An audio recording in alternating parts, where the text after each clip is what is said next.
दोस्तों जय हिंद, वंदे मातरम। स्वागत है आपका YouTube के इस ऑनलाइन प्लेटफॉर्म में। आज हम कवर करने वाले हैं मैथ्स के कुछ प्रीवियस ईयर क्वेश्चंस जो कि सी टेट में ऑलरेडी आए हुए हैं। अगर आप सी टेट की तैयारी कर रहे हैं तो ये वीडियो आपके लिए काफ़ी इंपॉर्टेंट है।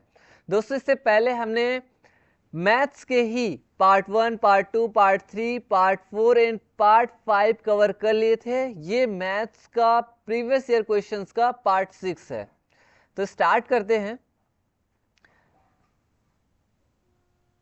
फर्स्ट हमारा क्वेश्चन है वो है ये वाला। तो ये क्वेश्चन है, हमें इसका वैल्यू निकालना है ना। a minus B plus C का whole square minus a minus B minus C का whole square by b minus A. ये चार ऑप्शंस दिए हुए हैं। तो सबसे पहले हम सॉल्व करते हैं इस क्वेश्चन को। तो देखिए यहाँ पे a minus B plus C का whole square minus a minus B minus C का whole square upon b minus A दिया हुआ है। अब मान के चलिए कि मैं इस फर्स्ट स्टेप को मान रहा हूँ a, ठीक है। और ये जो सेकेंड स्टेप है ना, इसको हम कुछ समय के लिए मान लेते हैं b। तो ये कुछ इस तरह से हो जाएगा फॉर्मूला में a square minus B square, है ना। ये आ गया क्योंकि मैंने इसको पूरा को मान लिया a minus B plus C को, और a minus B minus C को मैंने मान लिया b। तो a square minus B square इसका एक फॉर्मूला होता है, आप देखे होंगे। a square minus B square का फॉर्मूला ये होता है कि ये हो जाता है a प्लस बी, ये हो जाता है a plus B into a minus B. क्या हो जाता है? a minus B. तो इस फॉर्मूला का यूज करके हम इसे सॉल्व करेंगे। तो ये पूरा कंप्लीट है ए स्क्वायर माइनस बी स्क्वायर। तो हम इसको कैसे लिख सकते हैं? ए प्लस बी इंटू ए माइनस बी। तो ए प्लस बी, अब मैं इसी फॉर्मूला का यूज करके यहाँ पे डायरेक्ट लिख रहा हूं, है ना। तो ये हो जाएगा ए प्लस बी। ए प्लस बी का मतलब क्या हो गया? यहाँ पे मैं दो ब्रैकेट का यूज कर रहा हूं। ये हो जाएगा ए प्लस बी, ए का मान ए माइनस बी प्लस सी, है ना। और b का मान क्या है? प्लस करेंगे, ये वाला प्लस, कौन सा? ये वाला। और b की वैल्यू क्या है? b की वैल्यू है a माइनस बी माइनस सी, ठीक है। ये हो गया हमारा a प्लस बी का मान, ये कंप्लीट a हो गया, है ना। ये वाला कंप्लीट a है और ये वाला b, तो a प्लस बी हुआ। अब इसके साथ इनटू में क्या करेंगे? a माइनस बी का मान। तो a माइनस बी मतलब फिर वही a माइनस बी प्लस सी और माइनस ए माइनस बी, है ना। तो ये हो जाएगा a माइनस बी का मान क्या है? b माइनस सी, और ये ब्रैकेट का यूज। अब इसी को आगे हम सॉल्व करते हैं। जब हम इसे सॉल्व करेंगे तो देखिए क्या हो जाएगा। ये अब छोटा ब्रैकेट से स्टार्ट करते हैं ना, छोटा ब्रैकेट को पहले खोलते हैं। तो ये हो जाता है a minus B plus C plus a minus B minus C. ये छोटा ब्रैकेट मैंने खोल दिया। वैसे ही इस वाले ब्रैकेट से छोटा ब्रैकेट खोलते हैं। तो ये हो जाएगा a माइनस बी प्लस सी। उसके बाद फिर माइनस करेंगे, ब्रैकेट खोलेंगे तो ये हो जाएगा माइनस माइनस ए, और माइनस इंटू माइनस करेंगे तो हो जाता है प्लस, तो ये हो जाएगा प्लस बी। उसके बाद फिर प्लस सी, क्योंकि माइनस इंटू माइनस करेंगे तो क्या हो जाएगा? प्लस हो जाता है। ये हो गया। अब इसको हम सॉल्व कर सकते हैं। देखिए यहाँ पे a और a प्लस प्लस में है तो क्या हो जाएगा? 2a। बड़ा बड़ा मैं लिखता हूं, देखिए ये हो जाएगा क्या? 2a। और देखिए माइनस बी और माइनस बी, दो तो माइनस बी है तो क्या हो जाएगा? Minus 2b। और ये c है और ये c है, एक प्लस में एक माइनस में है, ये कट जाएगा, है ना। तो ये हो गया। वैसे ही नेक्स्ट वाला ब्रैकेट का जो है सॉल्व करते हैं। यहाँ पे देखिए a है, एक प्लस में है एक माइनस में है, तो ये कट जाएगा। वैसे ही माइनस भी है और ये प्लस भी है, कट जाएगा। c और c दोनों प्लस में है तो क्या हो जाएगा? 2c। अब यहाँ पे देखिए, यहाँ पे एक 2 जो है ना वो कॉमन दिखाई दे रहा है, तो हम 2 को कॉमन ले सकते हैं। और 2c जो है ना वो क्या है? मल्टीप्लाई में है, 2c। और यहाँ पे क्या बचा? a माइनस बी, ठीक है। इस 2c को मैं सिर्फ इधर लिखा हूं, है ना, कुछ नहीं किया हूं, बस 2c को सामने में लिखा हूं। तो ये क्या हो जाएगा आगे? ये हो जाएगा 4c, हो गया 2 इंटू 2 4, 4c, और यहाँ पे क्या आएगा a माइनस बी, ये वाला। अब हमें जो वैल्यू निकालना था वो किसका निकालना था, इस पूरे का वैल्यू, इस पूरे का वैल्यू हमें निकालना था। हमने किसका वैल्यू किसकी वैल्यू निकाले हैं अभी, हमने सिर्फ ऊपर वाले को सॉल्व किया है। तो ऊपर वाले को जब हमने सॉल्व किया तो उसका मान क्या आया 4c इंटू ए माइनस बी आया। अब नीचे वाले को अगर हम लिखेंगे तो ये हो जाएगा क्या b माइनस ए, ठीक है। ऊपर में क्या है a माइनस बी, नीचे में क्या है b माइनस ए। तो सेम लाने के लिए हम क्या करेंगे, माइनस का ऊपर में मल्टीप्लाई करेंगे, या माइनस को हम जैसे कॉमन निकालते हैं, कॉमन, जैसे कि देखिए यहाँ पे मैं माइनस को कॉमन निकाल रहा हूँ, ये माइनस को, तो ये हो जाएगा 4c। अब माइनस को जब मैं कॉमन निकालूंगा तो ये हो जाएगा माइनस ए, और ये जो माइनस है वो कॉमन निकल गया तो ये हो जाएगा प्लस बी, यानी कि b माइनस ए हो जाएगा ये, तो ये हो जाएगा b माइनस ए। आप चाहें तो इसको अलग तरीके से भी लिख सकते हैं कि ऊपर नीचे में माइनस का मल्टीप्लाई करना, ऐसा भी कर सकते हैं। अगर आप ये वाला समझ नहीं रहे तो ऐसा भी कर सकते हैं कि ऊपर और नीचे दोनों में सेम साइन का, सेम चिन्ह का गुणा करते हैं।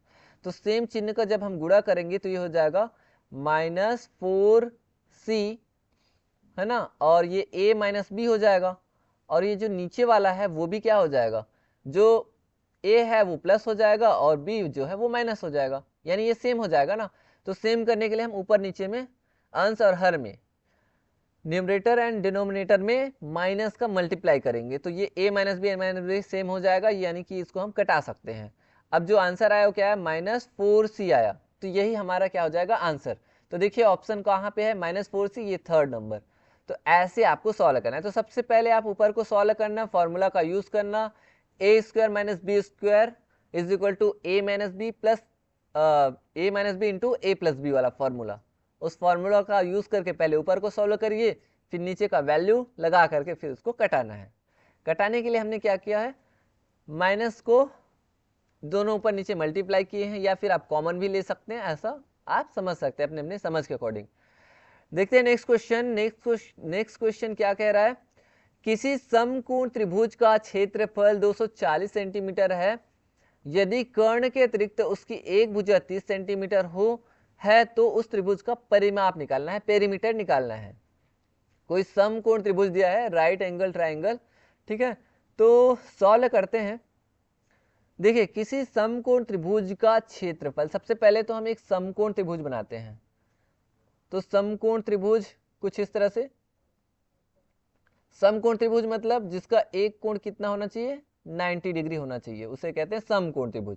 ये समकोण त्रिभुज बना लिया हमने, कोई भी नाम दे दिया ABC, ठीक है। अब यहाँ पे 90 डिग्री का कोण बनना चाहिए, उसे बोलते हैं समकोण त्रिभुज। इसका जो क्षेत्रफल दिया है वो दिया है 240 सेंटीमीटर। तो कोई जो समकोण त्रिभुज होता है ना, समकोण जो त्रिभुज है, समकोण त्रिभुज का जो क्षेत्रफल होता है, उसका जो फॉर्मूला है, एरिया है, उसका फॉर्मूला क्या होता है, 1/2 इंटू आधार गुणा ऊंचाई। ये क्या है, फॉर्मूला है, ठीक है।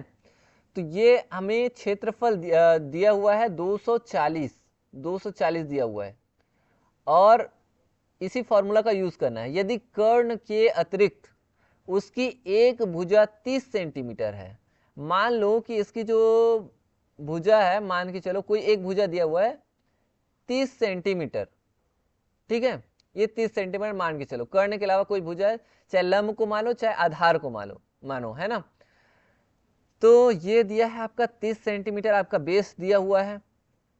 तो मैंने आधार को मान लिया 30 सेंटीमीटर, तो मैंने यहाँ पे लिख लिया 30, और ऊंचाई, यहाँ पे ऊंचाई मान लिया हमने h, इसी का मान हमें ज्ञात करना है। तो इस तरह से ये हो गया आपका, और ये आपका हाइपोटेन्यूज हो गया, ये हाइट है, ऊंचाई है, परपेंडिकुलर ये आपका लंब है ना, लंब नहीं दिया है, हाइट नहीं दिया है। तो हम क्या करेंगे, ये आपका फॉर्मूला के हिसाब से हमने यहाँ पे मान लिया h। अब हमें h की वैल्यू निकालना है। सबसे पहले देखिए हमें क्या निकालना है, उस त्रिभुज का परिमाप, पेरीमीटर निकालना है। तो पेरीमीटर निकालने के लिए हमें क्या निकालना पड़ेगा, इसका कर्ण निकालना पड़ेगा, कर्ण, है ना। तो सबसे पहले हम h निकालते हैं, हाइट। अब इस फॉर्मूला का जब हम यूज करेंगे, सॉरी हाँ, ये फॉर्मूला हम यूज कर रहे हैं, तो देखिए 2 और ये 30 को कटा सकते हैं, तो ये क्या हो जाएगा 15, ठीक है। अब एज का जब हम मान निकालेंगे तो 15 इसके साथ गुणा के रूप में, उधर क्या हो जाएगा, भाग के रूप में हो जाएगा, तो ये 240/15। अब इसको कटा दीजिए, 15 एकम 15, है ना, 15 और 9 बचा, 15 छक्के 90, कितना आया, एज का मान कितना आया, 16 आया, ठीक है। यानी कि अब हमें क्या निकालना है, कर्ण निकालना है। कर्ण निकालने के लिए एक फॉर्मूला होता है, क्या फॉर्मूला होता है कि कर्ण का जो स्क्वायर होता है इज इक्वल टू क्या होता है, आधार का स्क्वायर प्लस लंब का स्क्वायर, है ना। तो कर्ण का स्क्वायर हमें निकालना है, तो आधार का स्क्वायर क्या हो जाएगा, आधार का स्क्वायर मतलब 30 का स्क्वायर प्लस लंब का स्क्वायर मतलब अभी हमने निकाला 16 का स्क्वायर। अब इसको सॉल्व करिए तो ये कितना हो जाएगा, इसको अगर हम सॉल्व करते हैं तो ये हो जाएगा 30 का स्क्वायर 3 3 9, यानी कि 900 हो जाएगा। और 16 का जो स्क्वायर है वो कितना होता है, तो 16 का स्क्वायर होता है 256, 256। अब इसको हम सॉल्व करेंगे तो ये कितना हो जाएगा, ये हो जाएगा 1156। और 1156 किसका स्क्वायर है, 1156 जो है ना वो स्क्वायर है 34 का। और स्क्वायर निकालने का तरीका भी मैंने आपको कई बार बताया है, अगर आप नहीं निकाल पा रहे हैं तो ऐसा आप निकाल सकते हैं, 1156 दो दो का हम क्या करते हैं, जोड़ा बनाते हैं, फिर यहाँ पे नंबर लेते हैं, जैसे यहाँ पे 3 लेंगे, 2 नहीं, 2 लेंगे तो छोटा हो जाएगा, यहाँ पे 3 लेते हैं तो 3 तिया 9, यहाँ पे भी 3 लेते हैं, यहाँ पे प्लस करते हैं, यहाँ पे माइनस करते हैं, तो ये हो जाता है 2 और ये 6 5 और ये 6। तो यहाँ पे हम जोड़ेंगे तो ये हो जाएगा 3 दूनी 6, फिर यहाँ पे क्या लेंगे, यहाँ पे 4 लेंगे तो ये हो जाएगा, यहाँ पे भी 4 लेंगे, फिर 4 चौके 16, 4 छक्के 24 और 1 25, इस तरह से ये आ गया 34, ठीक है। तो ऐसा भी आप निकाल सकते हैं। अब कर्ण का स्क्वायर आया है 1156, तो हमें कर्ण का मान चाहिए, तो स्क्वायर करेंगे तो ये अंडर रूट हो जाता है ना ऐसे, 1156, यानी कि ये 34 का स्क्वायर है, तो इसको हम ऐसे 34 लिख सकते हैं। यानी कि यहाँ पे आ गया कर्ण का मान आ गया 34। तो इस तरह से हमने बेस निकाल लिया 30, हमने बेस निकालने के बाद हमने निकाला आधार, सॉरी आधार तो हो गया, फिर हमने निकाला है, उसके बाद हमने निकाला परपेंडिकुलर, लंब निकाला, ये आया 16, फिर हाइपोटेन्यूज निकाला, वो निकला 34। अब हमें चाहिए पेरीमीटर, त्रिभुज का पेरीमीटर। पेरीमीटर क्या होता है, परिमाप, परिमाप मतलब तीनों को जोड़ना होता है। यानी कि परिमाप का यदि फॉर्मूला हम देखें तो परिमाप का फॉर्मूला क्या होता है, तो जितना भी चीजें हैं जैसे आधार है, लंब है ना, और कर्ण है, तीनों को ऐड करना होता है। तो तीनों को ऐड कर दीजिए, क्या आएगा, तो ये हो जाएगा 30 + 16 + 34। अब जब ऐड करेंगे तो ये क्या हो जाएगा, 6 4 10 का 0, हासिल है 1, 3 4 4 3 7 1 8, कितना आया 80। तो ये हो जाएगा आपका 80 सेंटीमीटर। अब देखिए यहाँ पे क्वेश्चन में कहाँ पे है ऑप्शन, तो ये दिया है फर्स्ट में, यानी हमारा फर्स्ट क्वेश्चन, फर्स्ट ऑप्शन ये सही है। तो इस तरह से दोस्तों आप सॉल्व कर सकते हैं, बस आपको फॉर्मूला याद होना चाहिए। इसमें क्या क्या फॉर्मूला यूज किए हैं, समकोण त्रिभुज का क्षेत्रफल वाला फॉर्मूला, और एक फॉर्मूला है ये वाला, कर्ण का स्क्वायर बराबर आधार के स्क्वायर बराबर सॉरी प्लस लंब का स्क्वायर वाला, और समकोण त्रिभुज का एक कोण होता है 90 अंश, ये आपको याद रखना है। तो बहुत ही आसान है, कुछ कठिन नहीं है। अब नेक्स्ट क्वेश्चन देखते हैं, एक शिक्षक शिक्षार्थियों को विभिन्न प्रकार के त्रिभुजाकार कागज की कर्तनें वितरित करता है, ठीक है, पेपर कटिंग वितरित करता है, और उन्हें कोणों का योग ज्ञात करने के लिए, कोणों को मापने और सारणीबद्ध करने के लिए भी कहता है। वह उन्हें प्रत्येक परिस्थिति में परिणाम नोट करने के लिए भी कहता है। शिक्षण की यह जो विधि है वो खाली स्थान का एक उदाहरण है। बताइए, एक शिक्षक शिक्षार्थियों को विभिन्न प्रकार के त्रिभुजाकार कागज की जो टुकड़े हैं, कटिंग है, उसको वो दे रहे हैं और उन्हें कोणों का योग ज्ञात करने के लिए भी, कोणों को मापने सारणीबद्ध करने के लिए कह रहे हैं, उन्हें प्रत्येक परिस्थिति में परिणाम नोट करने के लिए भी कह रहे हैं। तो ये जो शिक्षण की विधि है, टीचिंग का जो ये मेथड है, वो क्या है, किस चीज का उदाहरण है? तो ये उदाहरण है खोज विधि का, यानी कि ऑप्शन इसका सही आंसर है। शिक्षक केंद्रित नहीं होगा, निगमनात्मक भी नहीं होगा, विश्लेषणात्मक भी नहीं है, विश्लेषण करने के लिए नहीं बोल रहे हैं, यहाँ पे खोज वाली बात हो रही है। तो खोज विधि यानी कि हम खोजने का काम करते हैं, है ना, खोजना। जैसे कि आप इमेज में भी देख रहे हैं, खोज विधि में क्या होता है कि जैसे कोई डिलीवरी बॉय है, तो उसे जैसे नई नई जगह खोजना है, नए नए रास्ता खोजना है, तो उन्हें इसी खोज विधि का यूज करना रहता है।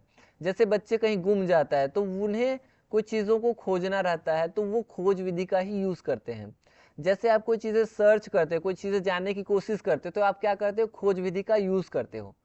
तो ये होता है खोज विधि, ठीक है, जिसमें हम चीज़ों को जानने की कोशिश करते, खोजते हैं। नेक्स्ट क्वेश्चन देखते हैं। नेक्स्ट क्वेश्चन से पहले खोज विधि को और एक बार समझ लीजिए। इसमें ना जो छात्र है वो गणितीय अवधारणाएं, नियम, सिद्धांत को समझने और खोज करने के लिए प्रोत्साहित करते हैं। टीचर आपको नई नई चीजें देंगे जिससे आप खोजने की कोशिश करेंगे खुद से। जैसे शिक्षक कोई क्वेश्चन देते हैं, कोई संसाधन दे देते हैं, तो उन संसाधन के थ्रू उस चीजों को वो खोजने के लिए तत्पर रहते हैं। खोज विधि के 5 घटक है, और ये 5 जो घटक है वो है एक्सपीरियंस, अनुभव, अवलोकन, ऑब्जर्वेशन, अनुमान लगाना, गेज करना, परीक्षण, टेस्टिंग, और एक होता है निष्कर्ष, इस तरह से कंक्लूजन। ये 5 घटक है, और इस तरह से खोज विधि के 5 घटक है। तो खोज विधि आप समझ गए होंगे, ठीक है। खोज विधि मतलब हम परिणाम, नए नए नियम, सिद्धांत, अवधारणा, ये सारी चीजों को खोजते हैं, वो भी संसाधन के थ्रू। नेक्स्ट क्वेश्चन है, नेक्स्ट में ये बोला जा रहा है कि निम्नलिखित में से कौन सा सत्य नहीं है, सत्य नहीं है, विच इज नॉट ट्रू, इसको देखना है। तो यहाँ पे दिया है 3 + 4 × 5 एक गणितीय व्यंजक नहीं है, ठीक है, ये व्यंजक गणितीय व्यंजक नहीं है, तो ये सही है। गुणन की संक्रियाएं गणितीय व्यंजकों पर की जा सकती है, ठीक है, गणित की जो संक्रियाएं हैं उसे हम गणितीय व्यंजकों पर कर सकते हैं। और x² + 10x + 25 को और अधिक सरल नहीं किया जा सकता है, बोल रहे हैं। समीकरण में चर का वह मान जो समीकरण को संतुष्ट करता है समीकरण का हल कहलाता है, ये भी सही है। चर यानी जैसे जो चर जो परिवर्तन हो सकता है, जैसे XYZ लेते हैं ना, वो चर होता है, तो उसका जो मान होता है वो वही होता है जो समीकरण को संतुष्ट करता है। जैसे मैं लिखूं x + y = z, तो इसमें हम ऐसा मान रखेंगे कि वो इसको संतुष्ट करे। अगर मैं x का मान 2 रखता हूँ, y का मान 3 रखता हूँ, तो z का मान कितना होना चाहिए, 5 होना चाहिए, ऐसा। ये भी सही है। ये जो व्यंजक वाला मामला है, व्यंजक x² + 10x + 25 को अधिक सरल नहीं किया जा सकता, यही कथन जो है ना वो सत्य नहीं है। तो ये ऑप्शन नंबर 3 सही है। इसे हम प्रैक्टिकली देखते हैं। x² + 10x + 25, इसको हम सरल रूप में कैसे लिख सकते हैं, इसको और सॉल्व करके देखते हैं। x² + 10x को मैं ऐसा लिख सकता हूँ, 5x + 5x लिख सकते हैं ना, प्लस 25। अब इसको हम और सॉल्व करेंगे, तो यहाँ पे देखिए ये वाला और ये वाला अलग अलग देखिए। यहाँ से फर्स्ट वाले से मैं x कॉमन ले सकता हूँ, तो x + 5 बचेगा। यहाँ सेकेंड वाले में देखिए, यहाँ पे मैं 5 कॉमन लेता हूँ, तो ये यहाँ पे बचेगा x, और सेकेंड वाले में क्या बचेगा, 5 को जब मैं कॉमन लूंगा तो 5 बचेगा, तो 5 × 5 = 25 होता है ना। अब देखिए इन दोनों में देखिए क्या कॉमन ले सकते हैं, इन दोनों में x + 5 कॉमन दिखाई दे रहा है, तो x + 5 को मैंने जब कॉमन लिया तो फर्स्ट स्टेप में क्या बचा, x बचा, और सेकेंड स्टेप में क्या बचेगा, ये वाला 5 बचेगा, +5। तो इस तरह से इसको हम लिखेंगे, तो x + 5 × x + 5 मतलब x + 5 का होल स्क्वायर कर सकते हैं, यानी कि हमने इसे सिंप्लीफाई कर दिया। इस तरह से व्यंजक जो x² + 10x + 25 है, उसको हम x + 5 का होल स्क्वायर लिख सकते हैं। दैट्स वाई ये जो व्यंजक है उसको और अधिक सरल नहीं किया जा सकता, ये रॉन्ग है, असत्य है, इसलिए ऑप्शन नंबर 3 हमारा सही है, ठीक है। अब नेक्स्ट क्वेश्चन देखते हैं, और ये लास्ट क्वेश्चन है। हर दिन की तरह हम 5 क्वेश्चंस लेकर के आते हैं, तो ये जुलाई 2024 के जो क्वेश्चंस है सीटेट के, उसमें से ये लास्ट वीडियो है। इसके बाद हम नेक्स्ट वीडियो देखेंगे साइंस का। तो देखिए नेक्स्ट क्वेश्चन है, दो संख्याओं का अनुपात दिया हुआ है 3:7, ठीक है। तो 3:7 दिया हुआ है तथा उसका लसा एलसीएम दिया है 630। तब इन संख्याओं के एलसीएम और एचसीएफ, है ना, एलसीएम समझ रहे हो ना, list common LCM, list common multiply बोलते हैं इसको इंग्लिश में, ठीक है। और एचसीएफ का होता है हाईएस्ट कॉमन फैक्टर, मसा लसा मसा करके हिंदी में हम बोलते हैं, एलसीएम एचसीएफ। तो लघुत्तम समापवर्त और महत्तम समापवर्तक, ऐसा इसे बोलते हैं हिंदी में। तो दो संख्याओं का अनुपात दिया हुआ है और उसका एलसीएम भी दिया है। तो चलिए सॉल्व करते हैं इस क्वेश्चन को, क्या क्या कुछ सॉल्व करना है, ठीक है। तो देखिए सबसे पहले दो संख्याओं का अनुपात दिया है और वो जो दो संख्या है ना वो नहीं दिया है। तो हम सबसे पहले इंग्लिश का एक नियम है मानने वाला, ये दो वर्ड हम यूज करते हैं, माना, लेट। वो जो संख्या है ना वो है 3x और सेकंड जो संख्या है वो है 7x, हमने ये माना, ठीक है। और दोनों का जो अनुपात दिया है 3:7 दिया हुआ है। अब ये दोनों संख्या है उसका एलसीएम दिया हुआ है, क्या दिया है एलसीएम, मतलब दोनों संख्याओं का वो दिया हुआ है 630 दिया हुआ है। क्या दिया हुआ है 630। अब 630 जब दिया हुआ है तो जाहिर सी बात है कि एलसीएम हम जब निकालते हैं तो कैसे निकालते हैं, एलसीएम जब हम निकालते हैं तो हम ऐसा कुछ स्टेप फॉलो करते हैं ना, जैसे 3x 7x ऐसा। जैसे एग्जांपल के लिए मैं यहाँ पे और दिखाऊं, जैसे आपको 5 है ना और 10 का एलसीएम निकालना है, तो कैसे निकालोगे, आप स्टेप लोगे, है ना। इसमें आप सबसे पहले देखोगे कि सबसे छोटी संख्या क्या ले सकते हैं जिससे ये कटे। तो सबसे छोटी संख्या हम 2 लेते हैं, 5 नहीं कटेगा तो एज इट इज लिखेंगे। 10 कट रहा है 5 से, 2 पंचे 10, तो अब दूसरा बात हम क्या लेंगे, 5 लेंगे, तो एकम एकम, तो इसका एलसीएम क्या आया 5 × 10 मतलब 10 आया ना, 5 और 10 का लसा। तो वैसे इसका लसा निकालोगे तो सबसे पहले किससे कटेगा, x से, x कॉमन दिखाई दे रहा है तो x से कटाएंगे तो ये 3 आएगा और ये वाला 7 आएगा। फिर उसके बाद अब जाहिर सी बात है एक बार 3 लेना पड़ेगा, एक बार 7 लेना पड़ेगा, तो 7 × 21 21 और ये मल्टीप्लाई करो, तीनों को मल्टीप्लाई करिए, कितना हो जाएगा 21x। तो जो दोनों जो अंक है ना, दोनों नंबर्स है, उसका एलसीएम कितना आएगा, दोनों का एलसीएम आएगा 21x, है ना। और इसका एलसीएम दिया है वो दिया है 630, तो इधर मैं लिखूंगा 630। तो x का हमें मान चाहिए, तो x का जब हमें मान चाहिए तो 630/21 हो जाएगा।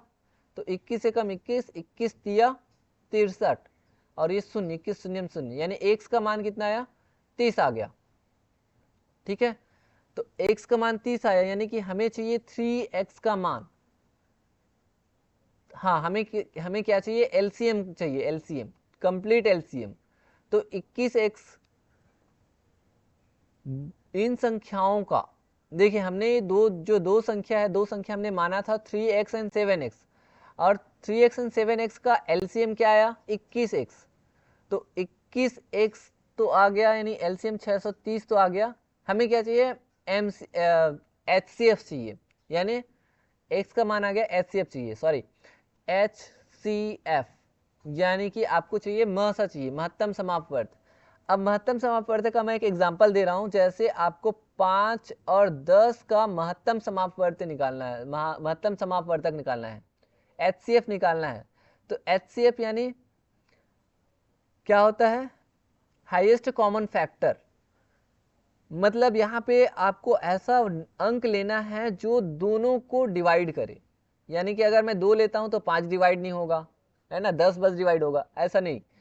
हाईएस्ट कॉमन फैक्टर में क्या करते हैं, ऐसा अंक लेना है जो सबको डिवाइड करे, यानी कि यहाँ पे हम 5 लेंगे तो 5 से कम 5, 5 दूनी 10। अब इसके बाद और कोई अंक ले सकते, नहीं ले सकते।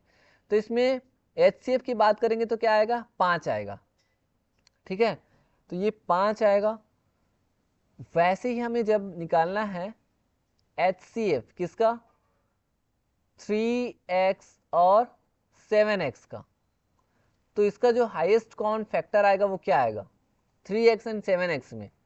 तो इसमें हमें ऐसा अंक लेना है जो दोनों को डिवाइड करे, यानी कि x मैं लेता हूं तो ये इसको डिवाइड करेगा और इसको भी डिवाइड करेगा। इसके बाद कोई अंक लेंगे क्या, नहीं ले सकते, क्योंकि इसको डिवाइड करेगा ही नहीं। तो इसका हाईएस्ट कॉमन फैक्टर क्या है, x है, यानी कि 30 आया समझ में।